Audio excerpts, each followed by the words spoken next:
What are you doing on Tuesday the 26th of September 2023? Because myself and Francesca Amber are coming to the Barbican Hall in London. Our event is called One Night Stand, and this one night event is all going to be about manifestation, crystal healing, and ridding your limiting beliefs to help you achieve your goals. We've curated an immersive experience that will leave you feeling inspired and empowered. Throughout the evening as well, we'll also have interactive exercises, we'll have empowering discussions, and the opportunity to connect with like-minded individuals on a similar journey towards personal growth and manifestation.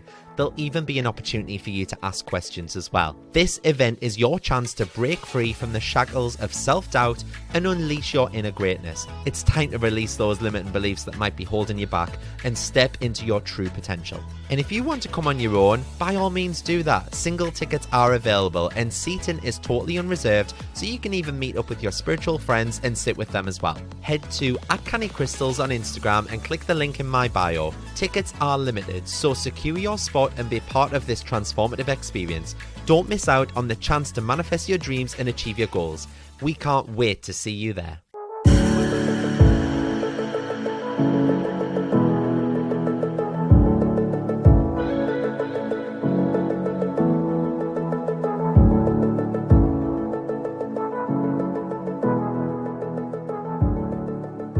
Hi everyone, I hope that you're all well. Thank you so much for joining me on another episode of Canny Crystals, the podcast. Now, just writing some notes for this episode, I quickly realised that this will actually be episode number 50. That means I've recorded about 25 hours worth of content, bearing in mind that my average episode's about 30 minutes long. That's literally me talking for more than an entire day. Who's listening to this? And I guess when you put it like that, it makes me so grateful that you're all still here. So thank you so much. You're all still here. You're all still listening. The numbers are going up on listeners week by week. It's crazy, honestly, but I appreciate you all so much. So I just want to start today's episode with a massive thank you for giving me 30 minutes of your time again this week. So yeah, I've recently got back into my fitness. And if you're a long-term listener, you'll remember that I lost almost 2 stone at the start of this year, and then I've kind of gained 2 stone in the back half of this year. Fun times. So yeah, I've decided to switch it up recently, and I've changed gyms. So the gym that I was going to was kind of a CrossFit style gym. If you don't know what CrossFit is, Google it. Fucking awful. Anyway, I was going to this kind of CrossFit style gym, and I think I just got too comfortable with it, and I ended up falling out of love with it. And it's so hard, isn't it? Because no one really enjoys exercise anyway. Do you know what I mean? Unless you're a masochist. But when you fall out of love with it, I think because it was so strenuous, I was finding any excuse to not train. So I would kind of look at my watch and be like, oh, well, I've already done 10,000 steps today. I don't really need to go to the gym as well. Or I would have 30 minutes till I was due to go in a class and I'd decide to stay on the couch instead. And that's not me. Like, I don't want to be fat. I don't want to be this useless lump. I've got absolutely horrific metabolism. So if I don't exercise, it's kind of like someone's put one of those bike tire pumps up my ass and started inflating us from the inside out. You get the picture. So I've been looking at gym alternatives for a while now, and places that kind of have gym classes all day long rather than just 5 o'clock till 7 o'clock, like the one that I was going to did. And I remembered something that Francesca Amber told us when I was with her about this place called David Lloyd. And it had kind of like an outdoor area, like an outdoor pool and stuff for the summer. And it was kind of like a gym, but it had childcare and various classes. So I had a look online. I ended up booking myself a little tour. A couple of my friends go there, and I went to have a look around the place. And when I went, like I say, I bumped into 3 people that I know. But yeah, they've got a pool, they've got a sauna, a steam room, jacuzzi, tennis courts, lots of classes like yoga, Pilates, HIIT workouts, body pump, spinning, you name it. And what's more is that they also have a kind of coffee clubhouse thing where you can get like food and drinks from, and you can even work there. You can connect to the Wi-Fi, and they've got super fast Wi-Fi. I'm loving it.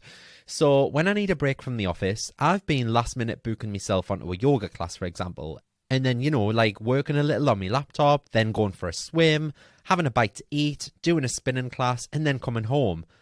And honestly, I feel like I've been on some bloody retreat. Honestly, it's wild, but I just think it kind of fits my heavy work schedule better, and I'm not rushing around or waiting around for a set time class at 5 p.m. every day, because it was driving us insane. Like, I would rush all my work, and then I would really hold it against the gym that I was there at 5 o'clock every single day when I had work to be doing.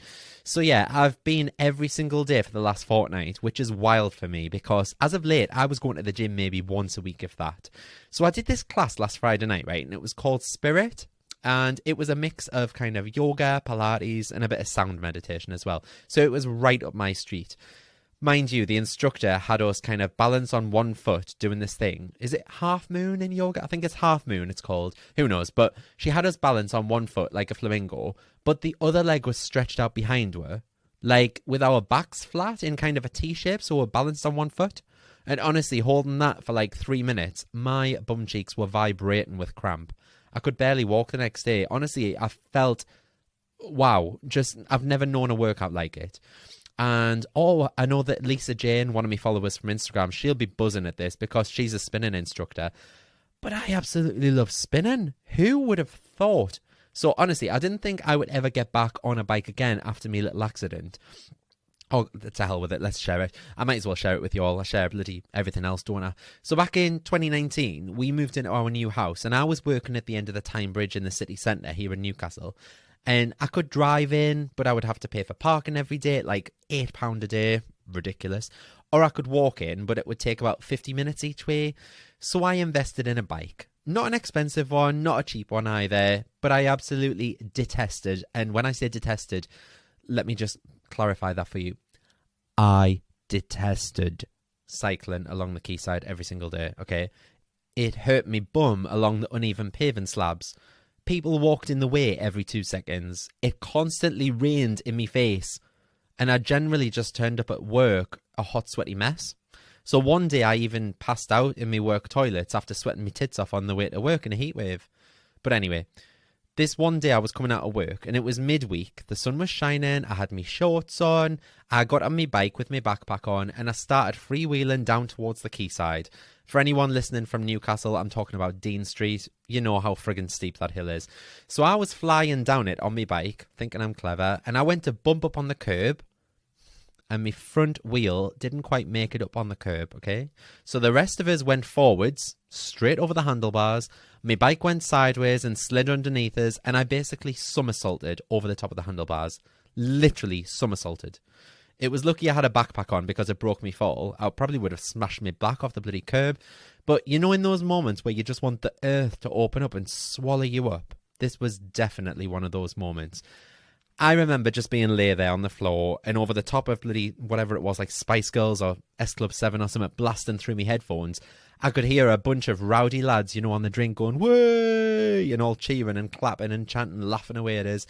Not one single person helped us up. So I jumped up to my feet, obviously embarrassed. I grabbed my bike and I ran off onto the riverside path where, if I remember rightly, I found the nearest bench, sat down on it and burst into tears. And I hadn't realised, but my Apple Watch has also detected me falling off the bike as if I'd been like severely hurt. So it started ringing 999, doesn't it? So the next thing I know in my ear, I can hear a woman asking if I required fire, police or Coast Guard. Honest to God, I could have just screamed. And then 2 minutes later, I had Johnny ringing us because the fall detection had sent him a text message with me location stating where I was and that I'd had a nasty accident. I mean, it's great for when we're actually in danger, isn't it? But I fell off my bike. I'm sure I picked up the phone to Johnny and just like screamed and went, "Fuck off!" So yeah, sorry about the foul language. And I just basically cycled off home crying. I had a wonky wheel, a bloody leg, scraped all up my forearms. Oh my God, I was a mess. I went to a walk-in centre the next day because my legs and arms were bruised. Nothing was broken, thankfully. So that's kind of my roundabout way of stating why I'm surprised that I love spinning. Maybe it's the fact that I'm stationary on a bike. Maybe it's the fact there's music. Maybe it's just that there's lots of people doing it there with me. I don't know, maybe it's because it's in the dark with disco lights spinning. Who knows? I absolutely love it. So that story has absolutely nothing to do with today's episode. I just thought I'd share it as to what I've been up to. So just before we do actually get into today's episode, I've been working so hard this week on my Law of Attraction Masterclass. I am so gagged at how it's turning out. I honestly can't wait to launch this. I think I also might release the entire thing as a huge workbook, but we'll see once it's all finished. It's coming along. It's coming along nicely. It's basically me going into great detail about the science behind the law of attraction, how to get the most out of your manifestations. There's like 11 or 12 exercises and tasks to do. There's lots of video content. There's going to be an online Facebook community with like weekly visuals and weekly meditations, that kind of thing. Honestly, I'm so excited for it. So keep an eye out for that. It's probably going to be launching in the new year, January 2023. Keep an eye out for it. But this is what I want to base today's episode on, because as I was writing content for it and thinking up of ideas, for tasks, I got looking into something which really captured my attention. And it's something called Future You Journaling. Okay, and I know we've spoke about journaling in the past and kind of the energetic power that this holds, but this is something that I've started doing myself this last week, and I'm making more of a conscious effort to do this for the foreseeable future, okay? When you really just want to kind of measure your success rate at manifesting? Well, I'm there right now. So remember back when I had my £30,000 month, I was doing the most. Seriously, I was doing EFT twice a day. I was meditating with crystals 5 minutes every day. I was listening to subliminals, practicing gratitude, journaling, reading self-development books, even little witchy type stuff like blowing cinnamon over my front door. I was following the moon cycles. You name it, I was doing it. And for the last 2 months now, like I mentioned in a past episode, I've just kept saying to myself that I'll, start again tomorrow. And all those bullshit excuses, apparently, that I don't have time and things like that. But we all can make time. So all of that stuff that I've just said there was literally taking me maybe 20 minutes or so a day because I was doing them while I was doing other stuff. So it wasn't taking up any extra time. So, for example, I would have subliminals on my headphones while packing orders and cleaning around. I would be practicing gratitude whilst on my dog walk. Yeah? I would be doing EFT in the bath or shower. So it wasn't actually eating into my personal time too much at all, actually. But I've seen a real decrease in my manifestations happening this last month or so. So I'm kind of eager and keen to measure the success I have in October by following this daily and just being really, really strict with myself.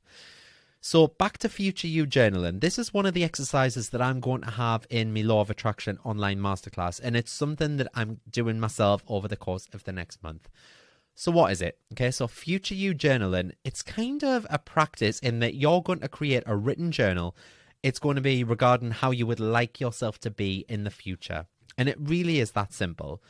So before getting started, you need to find a journal that's attractive to you. And I tend to find that I'm more willing to keep up stuff like this if I buy myself a designated notebook or journal. Like, for example, every time I do the magic, I buy myself a new journal. Not an expensive one, but it's just almost signifying to myself that this is a clean slate. I'm starting this fresh. And it's not just me, writing in the back of one of my old notepads from a job that I had 10 years ago that's just been whacked in the back of a set of drawers. Yeah? So once you've got your journal, I tend to buy these lovely little ones off Amazon. They're like £4 or something, so it's really not breaking the bank. But once you've got it, you're going to start writing down everything in your life that you're grateful for already having accomplished, okay? And that's no different to doing a gratitude practice. So just sit yourself comfortably where you can have a little headspace and just write down everything that you're grateful for. It could be that you've got money to pay your phone bill, which keeps you connected to your friends and family. Or it could be that you even just have a job which pays you money. But try and write down as much detail as possible. Not just what you're thankful for, but why you're thankful for it as well, okay? So next, write down what bad habits you'd like to change. So basically the habits that you think might be preventing you from becoming the person that you want to be. So if you think of the person that you want to become, say for example, all you want is to be loved by everyone, you're going to need to change those bad habits such as pushing people away or not responding to texts because you're so busy or not making time for friends and family. And I say all this because that's what I'm working on at the moment in my own headspace. So this is a real life example for me. So what you're going to do is you're going to write down how you'd like your life to be in the future. So almost as though, boom, it's 10 years from now. Where are you living? Who are you with? What can you see? What's around you? Where do you work? Who's in your friend circle? How do you feel? Write down as much detail as you possibly can.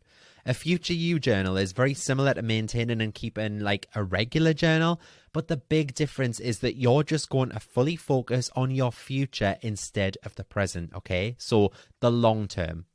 For instance, a typical journal entry will focus on how you imagine your future will be. So by writing down how you imagine and desire your future, you can actually make it come true. And it's not magic. It's not like every single word that you write down in this journal is going to come out of the paper and jump out in magical fairy dust or whatever. The real magic happens with your conscious and your unconscious because they work harder to ensure that your future becomes what you write in your future you journal, okay? So we know already that we can gain many benefits from practicing future you journal. It can help you to realize how smart decision making can help you build a better future. For instance, if you want to lose weight, preaching to the choir here, do you know what I mean? But by you deciding to eat yogurt and fruit for dessert instead of a piece of chocolate, that's going to help you get closer to your future goals. So by writing down your plans for the future in your journal, your problem solving skills can improve as well because you can more easily visualize all the different ways to overcome these obstacles that might pop up when it comes to building your ideal future. Sometimes when we dread the future because our lives aren't currently going as we'd like them to, we can become, stressed, anxious, and sometimes even depressed.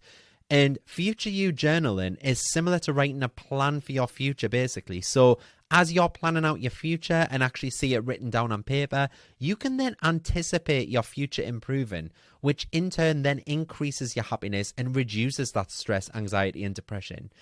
And what's more, if you're regularly creating, entries in your journal, you can then refer to earlier entries and see the progress that you've made towards changing your life for the best.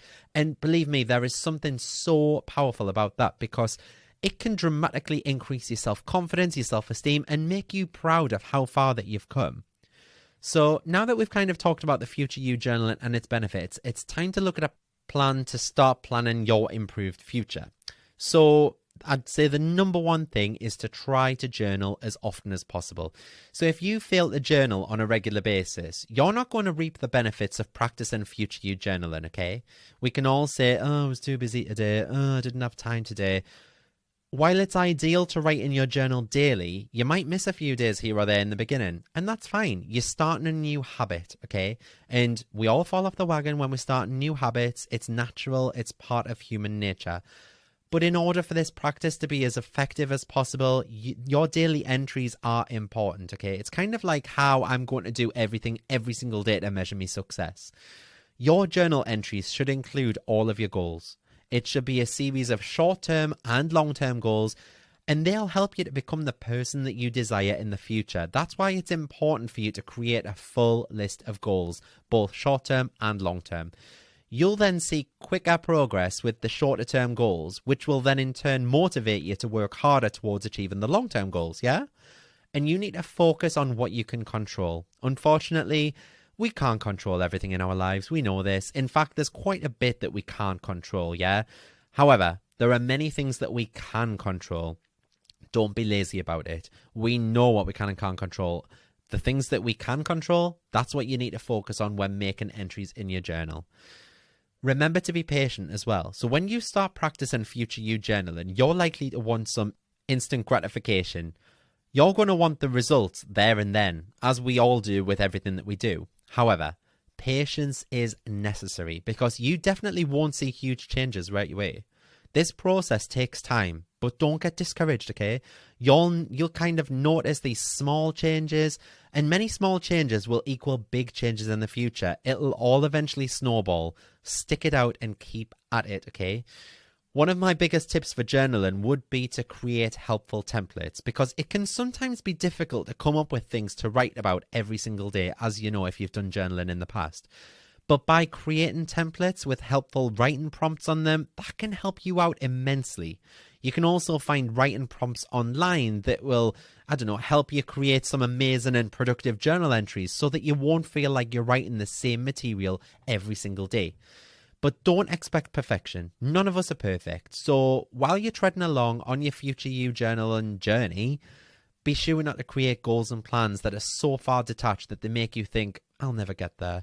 Because if you do, and you fail to meet those goals, which you likely will, you'll be so disheartened that you'll wrongly believe that this type of journaling doesn't work for you. And that's not true. As long as you realize that none of us are ever going to achieve absolute perfection, so we should never ever strive to, okay? You need to set realistic goals, and that'll help make them more attainable. It'll increase your overall results. And just remember to create motivating daily journal entries, okay? So by creating motivating daily entries in your journal, you're going to keep things fun. You're going to keep them inspiring and exciting. And it's going to keep you wanting to journal every single day. You could develop positive aspirations that you plan on repeating throughout the day, or even create like post-it notes with these positive aspirations on them, and that'll help you work towards the wonderful future that you're striving for, and that can help you achieve your goals 10 times faster.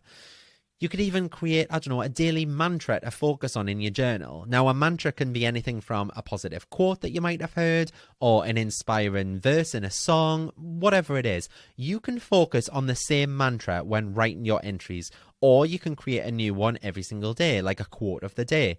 Whatever works for you is fine. There's no right or wrong way to this. But remember to try and write physically with a pen and paper instead of type their journal entries. I get so many questions about this as well when people are talking about journaling and whether or not you can use a computer, an iPad, your phone. You can do whatever you want. Type them out if it's easier for you. But studies have shown that there's something really, really powerful in handwritten entries, okay? They're more effective. Our brains process handwritten material so much differently than when it's typed. When you're typing, you don't put much thought into it. When you're having to physically write it, you're physically thinking about how each letter is and how each word looks on the paper, okay? Handwritten material is so much more differently than like typed when our brains process it. You might see quicker results if you handwrite your notes, okay? So try to journal at the same time every day as well, because there's no particular time of day that's better for journaling, and each person will be different. But if you find that you have more quiet time before bed, then choose that time to make your daily journal entries, yeah? Be clever about it. Don't put so much pressure on yourself to think, oh, I'm going to do this the second I wake up, if on a morning you find that you're rushing around, yeah? Don't put pressure on yourself. And last but not least by any means, don't make skipping a day habit. Yes, we can all get sidetracked. Yes, we all get busy.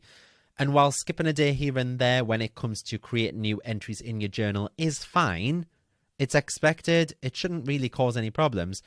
Don't make skipping a day a habit, okay? If you continue to skip days, especially consecutive days, one after the other, you're going to lose that momentum. You're going to lose your motivation, okay? You might eventually even quit journaling, which is not what you want, especially if you've been journaling for some time now and seeing those results. But all in all, future you journaling can be a life-changing practice that can help you to map out your future by writing down your plans, your desires, your goals, and so much more. It can help you to achieve goals that you would have never even thought possible, okay, without this technique that's helped so many people. But as with any new practice, it might be difficult to make a habit of writing entries in your future you journal on a daily basis. So remember, be kind to yourself, don't be too hard on yourself, but the more progress that you notice, the more motivated that'll make you to continue with that practice, okay? So get yourself out there, buy yourself a lovely little journal, a nice little pen, and get on writing. And I think that's about everything I've covered in my notes, what I wanted to talk about today. So just to wrap up, so this weekend I'm going to a sound bath. I'm really excited for it. It's where you lie on the floor and meditate and let the sound of like gongs, tincture cymbals, sound bowls and things like that wash over you. I did one, when was it? Was it like September, October last year? Oh my God, was it that long ago? No, it wasn't that long ago. I'm having a conversation with myself now. It wasn't that long ago, but I did have one. I vaguely remember. I can't remember when it was. Anyway, I've talked about it on the podcast. I'm sure I have. Anyway, weird fact about this one that I'm going to on Saturday night, though. The guy who's doing it used to be the drummer in M People for all you 90s kids. M People? You know, search for the hero inside yourself. Yeah, so I'll be sure to post on Instagram about that and let you know my experience. He's called Andy. He's lovely. Can't wait to meet him. And one last thing. I've just launched my new range of 8 different luxury Reiki-infused affirmation candles. Woohoo! So, my normal candles were the aromatherapy ones, and there were 6 different ones. I'm kind of phasing them out now. These ones are much stronger. In fact, as I'm recording this pod, I've got one of them burning away. The smell in my office is unreal. They've all been infused with Reiki energy as well, but they're around the subject of things like love and romance, wealth and prosperity, health and well-being, fertility and abundance. There's 8 in total. Go check them out. What's more, each one has a specific affirmation on the back, like of the box, to repeat for 60 seconds as well while you light them. So that helps to bring your affirmations to fruition. They come fully boxed. They are literally perfect for gifting. How canny is that? Honestly, these have taken me ages to get right though. So go and check them out. Or maybe you're interested in my new Swarovski crystal birthstone necklace range that I've just launched. I'm feeling very bougie this week. They're all on my website anyway. Go and check them out. Use the discount code, which is the word podcast, at cannycrystals.co.uk. If you've enjoyed today's episode, please feel free to leave us a review wherever you're listening to this from.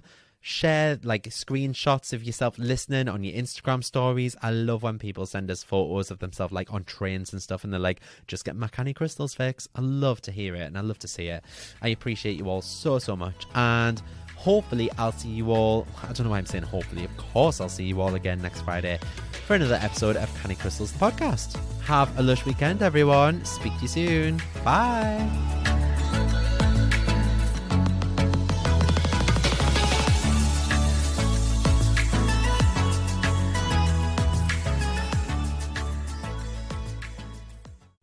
Come and join me in the Manifest with Mart community. For just £10 a month, you'll get exclusive access to my app, and you'll join all the other beautiful souls in the Canny community, where each day you'll be held accountable to making your dreams and desires come to fruition. You'll also be set daily and weekly challenges.